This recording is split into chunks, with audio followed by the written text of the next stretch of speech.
નમસ્કાર વિદ્યાર્થી મિત્રો, ધોરણ 11 commerce Gujarati medium subject BA, જેમાં આપણે ચેપ્ટર નંબર 6 જોઈ રહ્યા હતા.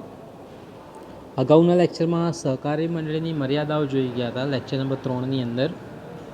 જ્યારે આજના લેક્ચરમાં આપણે સંયુક્ત હિસ્સાવાળી કંપની તથા કંપનીના અર્થ અને લાક્ષણિકતાઓ આપણે જોઈશું. તો ખૂબ જ ધ્યાનથી સમજવાનો પ્રયત્ન કરીશું. સંયુક્ત હિસ્સાવાળી કંપની શું છે, એની લાક્ષણિકતાઓ કઈ રીતે છે તે. ઔદ્યોગિક ક્રાંતિ પછી જે ઉદ્યોગોની જે ક્રાંતિ થઈ, ઔદ્યોગિક ક્રાંતિ પછી યંત્રો દ્વારા માંગની અપેક્ષાએ મોટા પાયા પર ઉત્પાદન થવા લાગ્યું. મતલબ થયું શું કે જે યંત્રો છે એની માંગ વધી ગઈ અને મોટા પાયે ઉત્પાદન પણ થવા લાગ્યું. ક્યારે? ઔદ્યોગિક ક્રાંતિ પછી. મોટા પાયા પર મૂડીની પણ જરૂરિયાત ઊભી થઈ. સ્વાભાવિક વાત છે, ઔદ્યોગિક ક્રાંતિ થાય તો નવા ઉદ્યોગો, નવી ઉત્પાદન પદ્ધતિઓ આવે તો મૂડી તો જોઈશે જ ને. તો મોટા પ્રમાણમાં મૂડીની પણ જરૂરિયાત શું થઈ ગઈ? વધી ગઈ. આ પરિસ્થિતિમાં ધંધાકીય વ્યવસ્થાના સ્વરૂપ તરીકે વૈયક્તિક માલિકી અને ભાગીદારી જેવા સ્વરૂપો અનુકૂળ ન રહે. એ સ્વાભાવિક વાત હતી, કારણ કે વૈયક્તિક માલિકી નાનું પડી શકે, ભાગીદારી પણ નાની પડી શકે છે.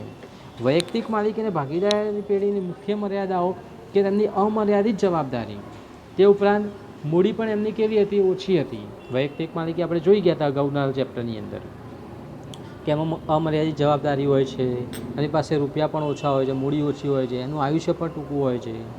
એટલે જ થયું શું? ઔદ્યોગિક ક્રાંતિ થઈ, નવા ઉદ્યોગો આવ્યા, નવી ઉત્પાદન પદ્ધતિ આવી, મોટા પાયે મૂડીની જરૂરિયાત ઊભી થઈ ગઈ, જેમાં વૈયક્તિક માલિકી ભાગીદારી ચાલે એમ હતા નહીં, કારણ કે એમની પોતાની લિમિટેશન હતી કે એમની જવાબદારી અમર્યાદિત છે, એમની પાસે રૂપિયા ઓછા છે, આયુષ્ય ટૂંકું છે. મોટા પાયા ઉપર ધંધાકીય પ્રવૃત્તિ કરવા માટે વિશાળ પ્રમાણમાં મૂડીની જરૂરિયાત સાથે મૂડીની સલામતી, જવાબદારી અને જોખમની વહેંચણી, કાર્યરત સંચાલન વગેરે અનેક પ્રશ્નો ઊભા થયા કે મૂડીને લગતા, સલામતીને લગતા, જવાબદારીને લગતા આવા અનેક પ્રશ્નો ઉદ્ભવવા લાગ્યા. અને એ પ્રશ્ન વ્યવસ્થાનો ઉદ્ભવ થયો જેને સંયુક્ત હિસ્સાવાળી કંપની કે જોઈન્ટ સ્ટોક કંપની કહેવામાં આવશે, જેને આપણે ટૂંકમાં કંપની તરીકે પણ ઓળખવામાં આવશે. સંયુક્ત હિસ્સાવાળી કંપની કે જોઈન્ટ સ્ટોક કંપની કે કંપની, ત્રણે શું કહેવાય છે? સિમિલર જ છે. આગળ, કંપની સ્વરૂપના વિકાસથી વેપાર ઉદ્યોગને ઝડપથી વેગ મળ્યો. જેમ કંપનીઓ આવી તો વેપાર છે, ઉદ્યોગો ઝડપથી વધવા લાગ્યા. આથી કંપનીને આર્થિક વિકાસનું એન્જિન કહેવાય છે. મિત્રો યાદ રાખજો, આ વિધાન પૂછાતું હોય છે કે કંપનીના આર્થિક વિકાસનું એન્જિન કેમ કહેવાય, તો ખાસ એમાં લખવાનું કે કંપની દ્વારા વેપાર ઉદ્યોગોનો વિકાસ મળ્યો, તે આગળ પડતા વધવા લાગ્યા, જેના કારણે આર્થિક વિકાસનું એન્જિન કહી શકીએ છીએ. આગળ જોઈએ, ભારતમાં કંપની ઉપરાંત નિયમન માટે 1956નો કંપની ધારો અમલમાં હતો. પહેલો કયો હતો? 1956, અને હાલમાં 2014થી 2013નો કંપની ધારો અમલમાં આવ્યો છે. બરાબર છે. હવે આગળ આપણે જોઈએ કંપનીનો અર્થ અને એની લાક્ષણિકતાઓ. કંપનીનો અર્થ, તો કંપની અમૂર્ત, અદ્રશ્ય, કૃત્રિમ વ્યક્તિત્વ છે.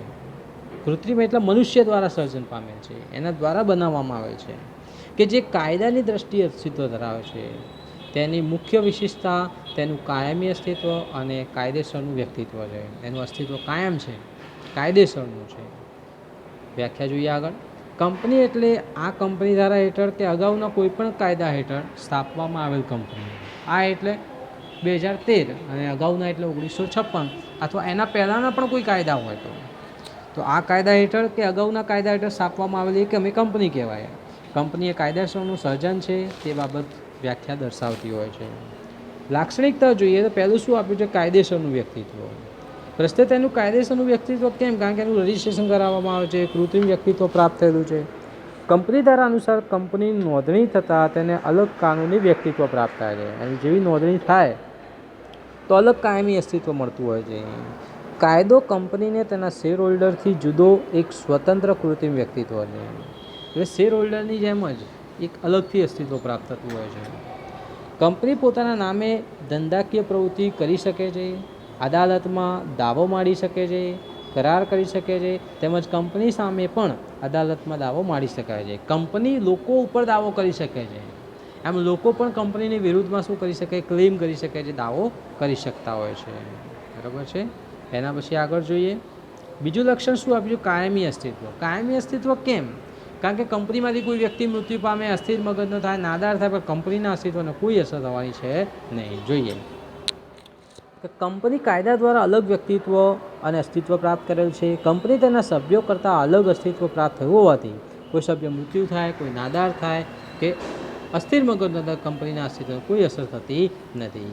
કંપનીઓ માત્ર ફડચામાં જાય કે વિસર્જનની પ્રક્રિયા દ્વારા જ અંત આવી શકે છે. એ બાકી અંત આવતો નથી. કેવી રીતે અંત આવે છે? ફડચામાં જાય, ખોટમાં, કે વિસર્જન થાય, કંપનીની બંધ થઈ જાય તો જ એ અંત આવે છે કંપનીનો. એના પછી ત્રીજું આપ્યું છે મૂડીનું નાના નાના હિસ્સામાં વિભાજન. કંપની પાસે જે મૂડી હોય છે એ મૂડીને નાના નાના નાના ભાગોમાં શું કરે, વેચી નાખવામાં આવશે. એટલે પ્રત્યેક ભાગને શું કહેવામાં આવશે? શેર કહેવામાં આવશે. જોઈએ કે કંપનીની જે મૂડી છે એને નાના નાના ભાગોમાં વેચવામાં આવે છે, તેને શેર કહેવામાં આવશે. યાદ રાખજો, શેર એટલે શું? તો કંપનીની મૂડીને નાના નાના ભાગોમાં વેચવામાં આવે તેને શું કહેવાય છે? શેર. લોકો શેર ખરીદી એને શું બને છે? શેર હોલ્ડર બને. જે વ્યક્તિ શેર ખરીદે એને શું કહેવાશે? Share holder. શેરની કંપની પ્રમાણમાં ઓછી હોવાથી અનેક લોકો શેર ખરીદી શકે છે. મતલબ શેરની કિંમત છે, શેરની કિંમત કેવી રાખવામાં આવશે? ઓછી રાખવામાં આવશે, જેથી અનેક લોકો ખરીદી શકશે. આથી કંપની વિશાળ પાયા પર મૂડી ભંડોળ એકત્રિત કરી શકતી હોય છે, કારણ કે કિંમત કેવી હોય છે? ઓછી હોય છે. એના પછી શેરની સરળ ફેરબદલી. મતલબ શું? જોઈએ આપણે. જાહેર કંપની શેરની ફેરબદલી સરળતાથી થઈ શકે છે. કંપનીને કાયદાની જોગવાઈનો અનુરૂપ રહી શેર હોલ્ડરે કંપનીના શેર ખરીદી કે વેચી પણ શકે. જેમ કે હું શેર ખરીદી બી શકું છું, વેચી પણ શકું છું, ફેરબદલી પણ થઈ શકે.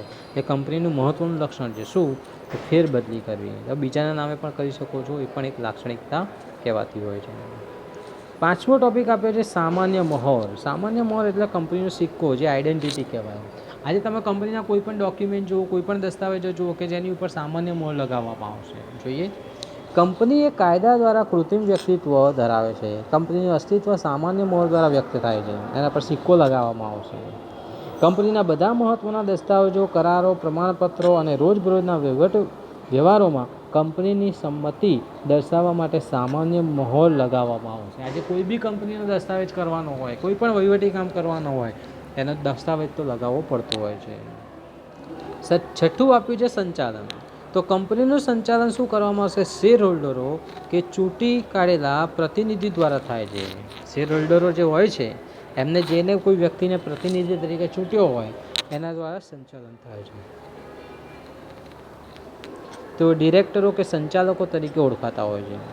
સંચાલકો સામૂહિક રીતે સંચાલક મંડળ કહેવાય. હવે સંચાલકોનું એક ગ્રુપ હોય, ભેગું થાય, તેને શું કહેવાય? સંચાલક મંડળ, બોર્ડ ઓફ ડિરેક્ટર્સ પણ કહેવામાં આવશે, જે કંપનીનું સંચાલન કરતા હોય છે. કંપની કૃત્રિમ વ્યક્તિત્વ હોવાથી કંપનીના આવેદનપત્ર અને નિયમનપત્રની જોગવાઈ મુજબ સંચાલક મંડળ કંપનીનું શું કરતા હોય છે? સંચાલન કરતા હોય છે. મતલબ કે કહેવાનો મતલબ શું છે? અહીંયા આગળ જે બી વહીવટી કામગીરી થશે, જે પણ કંઈ પ્રવૃત્તિ થશે, એ બોર્ડ ઓફ ડિરેક્ટર્સ કરશે, સંચાલક મંડળ કરશે. એ કંપનીનું એક મહત્ત્વનું લક્ષણ કહેવાય છે. બરાબર છે? આગળ સાતમું છે, એટલે માલિકી અને સંચાલન જુદા છે. પ્રશ્ન થાય માલિક કોણ? તો યાદ રાખવું, જે ઇક્વિટી શેર હોલ્ડર છે એ માલિક કહેવાય છે. જે શેર ખરીદે છે એ પણ કયા? ઇક્વિટી શેર, એ માલિક કહેવાય. અને જે વ્યવસ્થા ગોઠવે છે એ સંચાલન કરનાર કહેવાતા હોય છે. સભ્યનો દરજ્જો. કંપનીની માલિકી અને સંચાલન જુદા હોય છે. કંપનીને કાયદા દ્વારા કૃત્રિમ વ્યક્તિત્વ પ્રાપ્ત થયેલું છે, રૂલ્સ દ્વારા. આગળ, આથી કંપનીનો કોઈ પણ સભ્ય કંપની વતી કરાર કરી શકતો નથી. સભ્યનું કોઈ કૃત્ય કંપનીને બંધન કરતાં ગણાતું નથી. જો સભ્ય કંપની સાથે કરાર કરી શકે છે, મતલબ કંપની વતી કોઈ વ્યક્તિ કરાર ન કરી શકે એમ. બરાબર. આઠમું જોઈએ આપણે, સભ્ય સંખ્યા. તો મિત્રો યાદ રાખજો, આ પણ એક માર્ક્સમાં પૂછાતું હોય છે. ખાનગી કંપનીમાં ઓછામાં ઓછા 2, વધુ 200. કેટલા સભ્ય યાદ રાખવાના? ખાનગી કંપનીમાં ઓછામાં ઓછા 2 અને વધુ 200. તેવી રીતે જાહેર કંપનીમાં ઓછામાં ઓછા કેટલા કીધા છે? 7, અને વધુ કેટલા હોય છે? અમર્યાદિત. બરાબર. સભ્ય સંખ્યા ફરીવાર રિપીટ કરું. ખાનગી કંપનીમાં ઓછામાં ઓછા 2, વધુ 200. જાહેરમાં ઓછામાં ઓછા 7, વધુ અમર્યાદિત હોય છે. જવાબદારી. તો કંપનીના સભ્યોની જવાબદારી મર્યાદિત હોઈ શકે છે, અમર્યાદિત પણ હોઈ શકે છે. એટલે કે જવાબદારી બંને પ્રકારની હોઈ શકે છે. કોઈકની મર્યાદિત પણ હોય છે, કોઈકની અમર્યાદિત પણ હોય છે. તો શેર મૂડીથી મર્યાદિત જવાબદારીવાળી કંપનીના સભ્યોની જવાબદારી કેવી હોય છે? જેમણે જેટલા શેર ખરીદ્યા હોય તેટલી એમની જવાબદારી. કઈ કંપનીમાં? શેર મૂડીથી મર્યાદિત જવાબદારીવાળી કંપની. એમાં જવાબદારી કેટલી? જેટલા રકમના શેર તમે ખરીદ્યા હોય એટલા શેર ખરીદ્યા હોય, જેમ કે મેં 1000 રૂપિયાના શેર ખરીદ્યા હોય તો મારી જવાબદારી કેટલા પૂરતી? 1000 પૂરતી રહેશે. આગળ, અમર્યાદિત જવાબદારીવાળી કંપનીના સભ્યોનું દેવું ચૂકવવા માટે અંગત મિલકતો પણ તમારે વેચવી પડે છે. મતલબ કે તમે જો શેર ખરીદ્યા હોય અમર્યાદિત જવાબદારીવાળી કંપનીના, એવું દેવું ચૂકવવા માટે તમારા અંગત રીતે તમે જવાબદાર છો, અંગત મિલકત પણ વેચીને આપવી પડી શકે છે. વાસ્તવમાં આવી અમર્યાદિત જવાબદારી કંપનીઓ ખૂબ જ ઓછા પ્રમાણમાં જોવા મળે છે. કંપનીના આવેદનપત્રની જવાબદારીની કલમમાં સભ્યોની જવાબદારી મર્યાદિત છે કે અમર્યાદિત તે દર્શાવવામાં આવશે. એમાં બતાવવામાં આવશે આવેદનપત્રની જવાબદારીની કલમમાં. આવેદનપત્રની અલગ અલગ કલમો આવશે, એ આવશે ત્યારે સમજાઈશું. પણ એ અલગ અલગ કલમો છે એની અંદર બતાવ્યું હોય કે એની જવાબદારી કેવી છે. 10મું આપ્યું છે મૂળભૂત અધિકાર.